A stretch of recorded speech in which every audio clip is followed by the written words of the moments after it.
Hey guys, in today's tutorial I'll show you how to fix your controller not working or not being detected on Steam. Let's get started. Solution 1. Open Steam. Click Steam in the top left corner. Select Settings. Go to the Controller tab. Scroll down and look for your type of controller. Enable Steam input for Xbox controllers, PlayStation controller support, Switch controller support, generic controller support. Make sure the option for your controller type is enabled.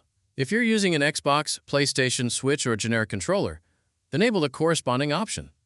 Solution 2. Go to Search and type joy.cpl. Open it.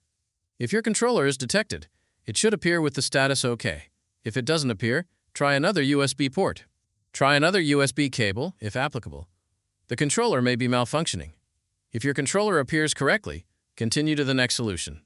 Solution 3. Go to the taskbar, bottom right. Click the arrow to expand hidden icons. Right-click Steam. Select Exit Steam to close it completely. Solution 4. Go to Search and type Device Manager. Open it. Make sure your controller is still connected. Click your PC name once. Click Action in the top menu. Select Scan for hardware changes. Now locate your controller. It may be listed as Xbox Peripherals, PSN Peripherals under Sound, Video, and Game Controllers, or under another hardware section. Once you find it, right-click the controller. Select Update Driver. Choose Search automatically for drivers. This ensures your controller has the latest driver installed. Solution 5. Right-click the Steam shortcut. Select Run as Administrator. Click Yes when prompted.